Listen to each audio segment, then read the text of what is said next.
It's Phil's Pop Culture Podcast. Watching television. A dynamite place to be. Dynamite!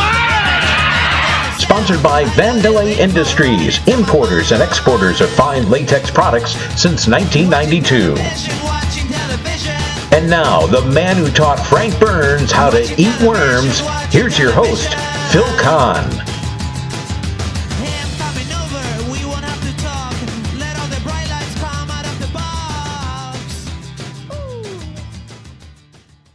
And thank you, John Meany, wherever you are. I am indeed Phil Kahn, and I welcome you to this edition of Phil's Pop Culture Podcast. My guest today, comedian Kevin Downey Jr., is a new friend whom I got to meet and hang out with this summer during a horse racing season-long booking at the Comedy Works in Saratoga Springs. A quarter-finalist on Season 8 of America's Got Talent, Howard Stern called him the real deal. Howie Mandel said if Joe Cocker and Neil Diamond gave birth to a comedian, the result would be Kevin. Meanwhile, fellow comedian Joe Mulligan labeled Kevin refreshingly bizarre. Me? I say all of the above is true, and add that he's a terrific guy and a great new friend who recently granted me some quality time for a really fun interview. Let's listen together as I talk to Kevin about his comedy career and debate the question of whether or not he's actually creepy. Hi, Kevin. Thanks so much for being with me today. The pleasure and privilege is mine, Phil. How the hell are you? Oh, I'm doing all the hell fine. And you? How are you doing? I'm lovely, thank you. I couldn't be better. You are lovely. With that flowing blonde locks that you have, you are a lovely person indeed, and I'm so fortunate to have you on board here. Pleasure's mine. Pleasure's mine, sir. Now tell me, how and when did you catch the comedy bug? You know what? I moved to New York City from Michigan in '86 with my brother, and we loved the city. We were walking around just exploring. Yeah. And on a Tuesday, we walked past this comedy club called the Comic Strip. Okay. And we thought, well, we got to go there. So we went in. All right, so I can't even remember the people who were like doing the regular paid spots, but the late night unpaid people were Chris Rock and Adam Sandler were two of them. Oh my God! Wow. Yeah, and so we saw a sign that said Mondays no cover charge, so we went every Monday. Every Monday. That's great. And we would watch these guys. Ellen Cleghorn. You sure? Was there. And we just watched them come up, and it was great. And I just thought, wow, I want to do that someday. And like 2 years later, I think, 3 years later, I finally had the stones to go on stage and start doing open mics. Now, some comedians just do straight comedy. You have kind of a character that you developed and have a particular style. And by the way, I love your delivery. How'd you come up with that? You know what? It started from, I was so nervous I had to incorporate it into my act because I couldn't hide it. Oh, really? And then it just sort of morphed into this weird sort of, hey, man, what's going on? Kind of thing. It's where it started from. And, that's how it got there. So it wasn't necessarily a conscious thing like, okay, I'm going to develop this certain style, and it just kind of evolved out of circumstance? It sort of evolved out of circumstance. I couldn't hide the fact that I was petrified and had extreme anxiety. So I just made it part of the act, and it just sort of morphed from that into what it is now. I mean, I've always tried to be different and stand out. I mean, like you said, so many comics just stand there and tell jokes, and I think you should perform jokes. I agree. Tell jokes. Do you have people that are particular influences on you? Oh, yeah. And Rodney Dangerfield. Yeah. Goldthwait. All of whom have stage characters, or did at one point. Bobcat, not so much anymore. Yeah. Emo Phillips. Oh, yeah. I heard one guy say to you, you reminded him of Mitch Hedberg. You know what? I've heard that. Now, here's the thing. People who know a little bit about comedy say, oh, yeah, you kind of remind me of Mitch Hedberg. People who really know comedy say you're nothing like Mitch Hedberg. Yeah, I don't think you're anything like Mitch Hedberg. Yeah, I don't think so either. But I will say this. The first time I saw him, he wasn't famous yet, but I thought, okay, he and I are like, we're both doing weird character one-liner jokes. I said, I can never watch this guy because I don't want to be compared to him. And I don't want him to be compared to me because I said, this guy's really good. And so I could never watch him. So there were never any, I didn't want any jokes like his. So I never even watched him until he died. Really? Yep. Oh, that's great. He was great. He was terrific. Oh, yeah, he's wonderful. Absolutely. Oh, yes, indeed. Another comedian I wanted to mention is a guy by the name of Chris O'Leary. I have to bring him up specifically because he and I graduated high school together. No, I don't think you remind me of him, but I just found it really funny that we share a friendship with him, and he's opened for you at Saratoga Comedy Works. And I did his podcast 3 days ago. Oh, no way. Yeah. How'd that go? 2 days ago. I did it on Thursday. Yeah? Yep. How'd it go? Oh, it was loads of fun. I'm scheduled to go on as well, and then I'm going to interview him on my podcast. So we've got all this Nice. intermarrying podcasts. Yeah, he's a great guy, and it's been fun to reconnect with him.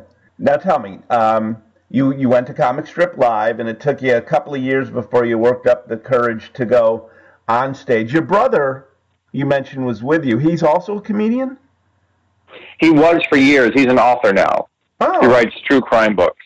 Yeah, if you go to Amazon and put in Patrick Downey, there are two authors named Patrick Downey. One's writing books on religion, and one's writing books on crime. He's the crime guy. Oh, he's the crime guy. He's not the religious guy. Okay, I will look that up. Now the two of you were in a TV commercial together, according to my crack research staff. You did an Ever-Ready commercial. Where can I find that? I wasn't in it. He was. Oh, then my crack research staff was wrong. Yeah. He did a couple of Energizer Bunny commercials, or maybe one. I can't remember. I think it's just one. But it's on YouTube now. He recently found it. Oh, well, it said you were both hunters trying to track down the Ever-Ready Bunny. I think that's on your... No, just him. Oh, never mind then. We don't care about that. We only care about you. Now, you were in a movie. Let's see if my crack research staff got this right. Flesh-Eating Mothers? Is this true? This is true. This is like a low budget horror film. And my brother and I are extras in it. Oh, really? Where can I find that? I don't know. It was released. I saw it. And if you find it, there's a scene where the flesh-eating mothers attack a high school dance. Okay. And you can see my brother and I running away from them, and it's so bad we're laughing as we're running. I love the synopsis of it. It said, a venereal disease turns an entire town of two-timing mothers into cannibals. Yes. That's got, Oscar nomination written all over it, but I'm surprised it was passed over by the Academy. So with your style, there's one little signature thing you do is every time you take a sip on a drink, you say, I'm prompting you here. Go ahead, say it. Sip. Say it. Yep, that's it. Yep. Where'd you develop that? I was doing a show and the guy running it was a low-level mobster. And we're in his office, and he tells us how the comedian that they had the week before made him mad, so he broke the guy's ring finger. Okay. And he and his thugs are laughing. And he says, all right, Downey, I need you to do 45 minutes tonight. And at the time, I didn't have it. I said, I was told 30 to 35. Okay. He goes, well, I don't care what you were told. You're doing 45. I said, I don't have it. He goes, well, do 40 and don't piss me off. Ooh. And my friend and I laughed the other time. We left. He goes, oh, and my friend goes, what the hell are you going to do? I said, guess I'm going to bring up a glass of beer and take long, slow sips. I did a few jokes. I looked at my friend just as a joke, just went, sip, and took a sip of beer. And by the third time, the whole place was yelling, sip, sip. And I said, I got to keep this. Yeah. That's comedy gold. Oh, that's That's a really funny story. That's how it happened. Now, it's funny. Your fellow comedian Joe Mulligan labeled you refreshingly bizarre. And, of course, I was picking on you a couple of weeks ago because we had a Times Union reporter come to the Saratoga Comedy Works and do a review of your show. and he said you weren't creepy. What a great review that is. You're not creepy. You know what? I've been trying to be creepy. I know. And he took it all away. Exactly. What's up with that? It was a nice write-up.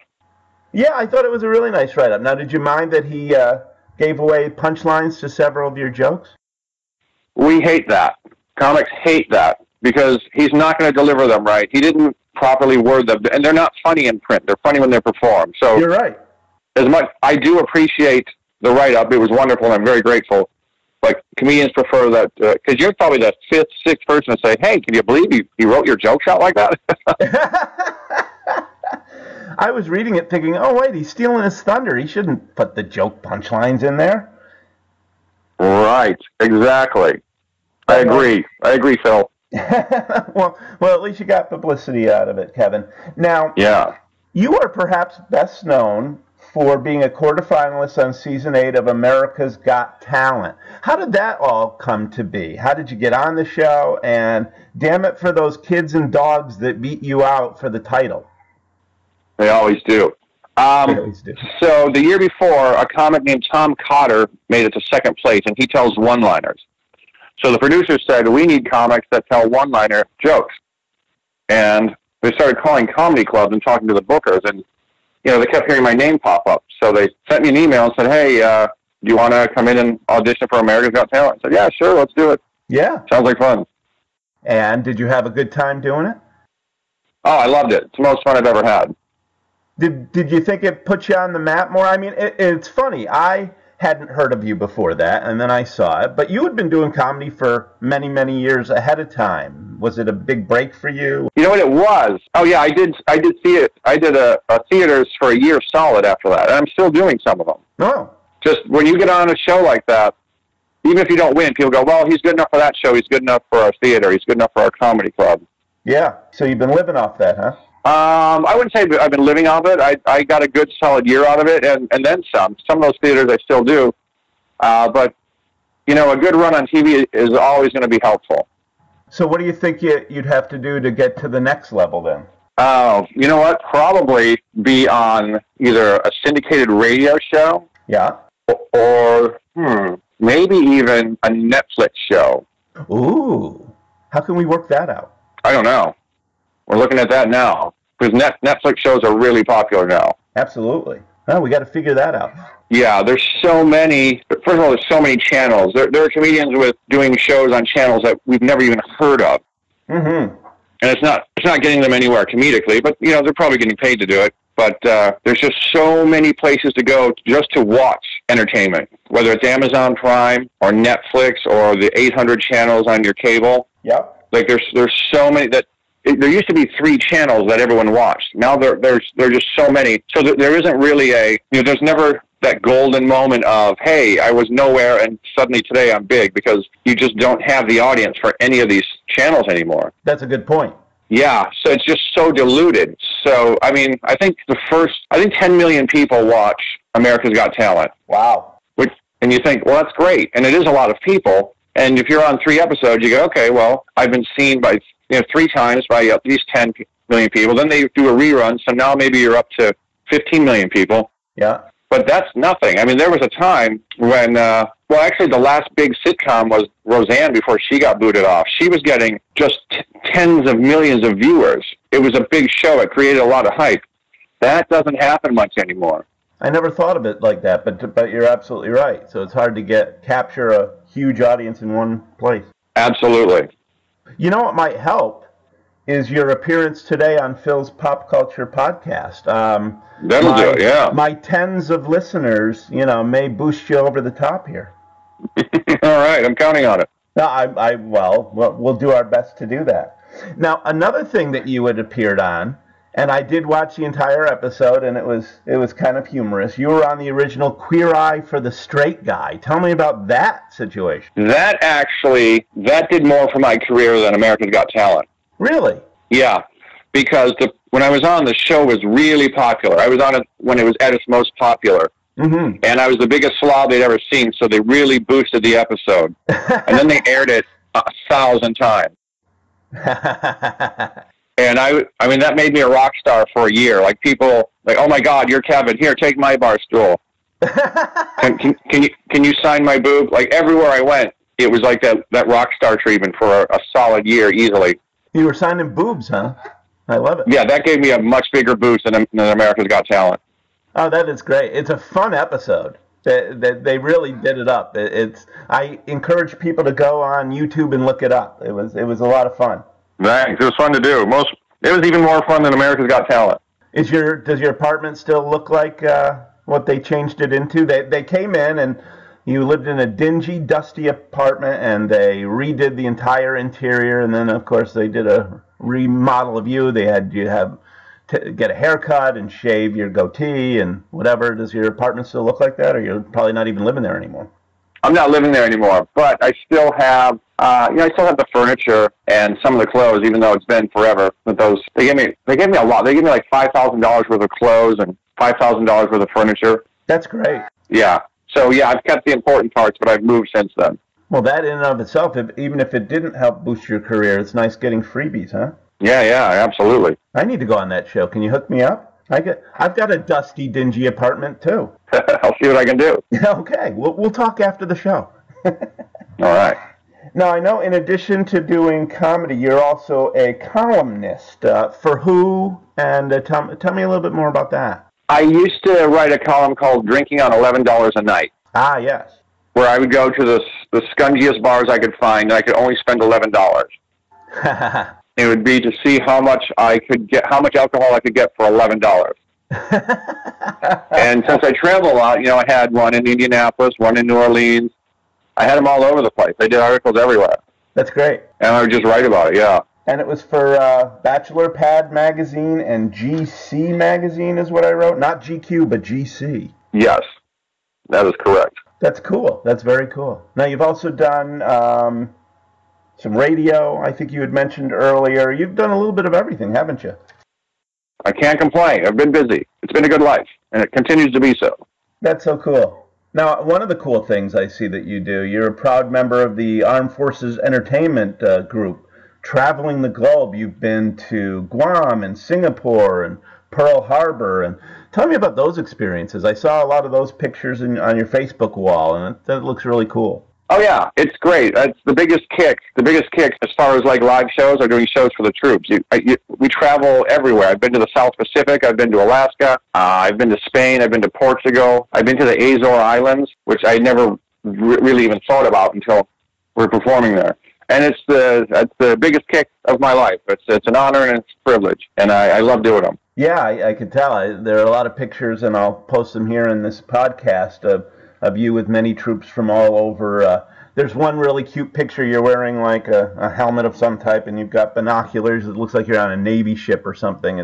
I'm thinking, oh, that must have been cool. Oh yeah, loads of fun. It's the biggest honor of my life, and I love doing it. It's the biggest kick. I bet. Now, in your set, you do a gag about TV executives coming to see your act and wanting to develop a TV show based on your comedy. And I don't know if that's true or not, but have executives approached you, and would you like to develop a TV show eventually? Obviously, I would for the money, without a doubt. For the money, sure. I'm one of those guys that everyone goes, well, you're perfect for something, but we don't know what it is. Like I've auditioned for toothpaste commercials. I go, wow, you're great, but you're not going to sell toothpaste. Sorry. And I've met with people who said, you're not going to be a Ray Romano, but you're going to be, one guy said, you're not going to be Jerry Seinfeld, but you could be Kramer. We're just not looking for a Kramer character right now. So anything's always possible. Yeah, I was trying to figure that out myself, because I know a lot of these guys, the shows that are built around them are built around their comedy, and it's a little more difficult with your comedy, I suppose. Right, because I'm killing hookers, and that's all I'm really doing. That's right. Well, there we go. We'll have a CSI type show where you're killing hookers and placing them in the trunk of your car as contraband. Oops, I just gave one of your jokes away. Sorry. I'm no better than the Times Union reporter. I just, anyway. I'll let it slide. Now, I'm Not Gay, But Don't Stop. Is that the name of your CD or DVD? That's a DVD. It's horrible. And I said, whatever you do, please don't pick that name. Like, I wanted them to call it Mom, Are You Embarrassed to Be Seen With Me? Oh, that's cute. Which is, yeah. And it was like a throwaway joke that I rarely do. I said, let's not do it. And it was just a low production value shoot in front of tiny audiences. It's horrible. And everything about that thing, I regret doing everything. Wow. Gee, there's a plug for selling more of them. I was just going to say, hey, everybody go out and Google I'm Not Gay But Don't Stop and pick up you don't even want people to buy it, do you? I don't get a penny from it. Oh, then never mind. Forget I even mentioned it. Yeah. Okay, we'll try this one then. You have a song called Secret Garden of Dirty Little Whores Who Think They're Better Than Me. Is that something you want to sell and promote? Yes, that you should buy. Everyone should go to iTunes and Apple Music and buy that. You're going to love it. Really? Tell me more about that song. It's one of those you got to hear it to believe it songs. It's wonderful. It's a lot of fun. It's creepy and it's delightful. It's creepy, but Times Union said you're not creepy. Now, which is it? I want the truth here. Are you creepy or aren't you? I'm a little creepy on stage. I'd say yeah.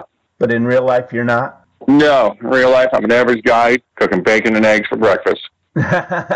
Indeed, and I've actually met you, obviously, and you're very humble, very decent guy. It's funny, the time that we met, I had seen you on America's Got Talent, and then I saw an ad on Facebook saying you were going to be performing at the Saratoga Comedy Works all summer long, and I said, oh, I know that guy, I'm going to have to check out his show. So one night I was having dinner on Broadway, and you walked by, and I'm not like this. I'm not this kind of guy, but all of a sudden I'm like, oh my God, this Kevin Downey. I'm like, Mr. Downey, Mr. Downey. And I'm thinking, why did I call out his name? That's such a geeky thing to do. And you didn't hear me, and you kept walking, but the young lady that was with you heard me and turned around and pointed, and I'm thinking, oh God, I'm looking like this stalker guy.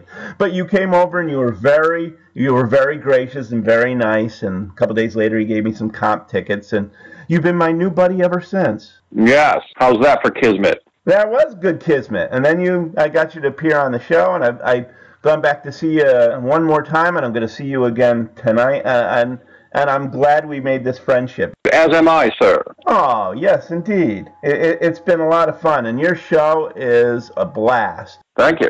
Tell me more about what's coming up on your schedule. You, as I mentioned, you're doing Saratoga all summer long, all track season. Where do you go from here? Let's see, in September, I'm going to be in Montreal. I'm going to be in the Boston Comedy Festival. I've got 3 nights down in Virginia. I'm going to be in Vegas doing the midnight dirty shows at the Laugh Factory, the Tropicana, the last weekend of September. Nice. And I'm not really sure what's after that. I just sort of go 1 month at a time. Gotcha. And do you like the lifestyle? I know for a long time you maintained your full-time job. I think you were working as a manager in a call center or something and doing comedy on the side. Now, how long have you been doing just the comedy, and are you happy with your decision and where your career has been going? Oh, I got laid off, so it wasn't my decision. But yeah, I'm pretty happy with it. Oh God, that was probably 7 or 8 years. No, 8 or 9 years ago. It was like 9 years ago. So yeah, I was living in New York City, very expensive. I had my day job. And I traveled every weekend for comedy as I do now. Yeah. And then I got laid off. I said, well, I'm just doing comedy now. And I picked up even more gigs. Oh, so basically you wouldn't mind going back to working in a call center is what you're saying, so you could have a decent, steady income. So if anybody out there in the listening audience happens to run a call center, or what else would you do? How about a busboy in a restaurant? Would you want to do something like that? Or I'm not doing any job ever again other than telling jokes. Okay, good. I was just picking on you. But that's great. So what's the ultimate? What would you ultimately want to do? Just exactly what you're doing, or do you want to build from there? What haven't you done that you'd like to do? You know what? I did a radio show for a year with John Mulrooney, and there were 4 of us, and we had a great chemistry. I would do that again. I'm working on a couple of shows that I'll be hosting. Yeah. That I can't talk about yet, but there are 2 of them in the hopper, and we're shooting the pilot for one of them the first week of October. Oh, cool. We're shooting that somewhere in this area, and that's all I can say. Oh, come on. You got to tell me more. Give me a little more. Legally, I cannot discuss it. I am contractually bound, sir. All right. Well, when I see you tonight, I'll buy you a couple of drinks and I'll ply you and I'll get it out of you. All right. Or maybe I won't. I probably won't. But Nope, can't talk about it. Okay. You can buy drinks though. It's promising though. Yes, it's the first project I've actually gotten to the point where they said, "All right, we're shooting the pilot." Nice. That's great. And it's going to be in this area? Yes, it's going to be in the Capital District. Is Saratoga Springs in the Capital District too? Yes, it is. Okay, I'm not sure where those boundaries extend to, but yes, it'll be in the Capital District somewhere. Oh, well, when it is official, you'll have to let me know. One of my dreams, and it's funny because I mention this on all my podcasts, and I'm sure my listeners are tired of hearing it, but my one dream in life is to make a cameo appearance in either a movie or a TV show or some kind of broadcast. I just want one line. And so every guest that I have on, I say, hey, remember to keep me in mind, blah, blah, blah. So in this case, if you're doing something in the capital region, keep me in mind. Sure, you got it. Really? And I'll do it for free, too. I'm not very good, but, you know. You got it. You heard it here, folks. So if Kevin Downey Jr. comes out with some kind of show that he can't talk about, and I'm not in it, I have some legal standing here as recourse. Yes, you said do. I've got it. Oh, good. Well, good. Well, Kevin, this has been a true pleasure. I really appreciate you taking time out of your busy schedule. Thanks for having me on, Phil. Oh, and we'll see each other soon. I wish you the best of luck in your career. Thank you, sir, and I'll see you at the club. I'll see you later. All right, thanks, Phil. I'd like to thank today's guest, the hilarious comedian Kevin Downey Jr. KDJ, I'm still not quite sure if it's accurate to call you creepy or not, but I do know one thing for sure. You're one heck of a nice guy and a hysterical comedian. I wish you nothing but the best as your career continues to skyrocket, my friend. Watching television. We hope you've had a dynamite time listening to this edition of Phil's Pop Culture Podcast. Join us again next time for another stroll down memory lane. Until then, let's be careful out there.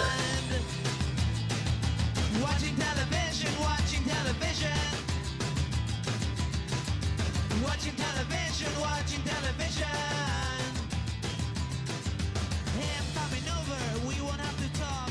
Let all the bright lights come out of the box. Ooh. Watching television.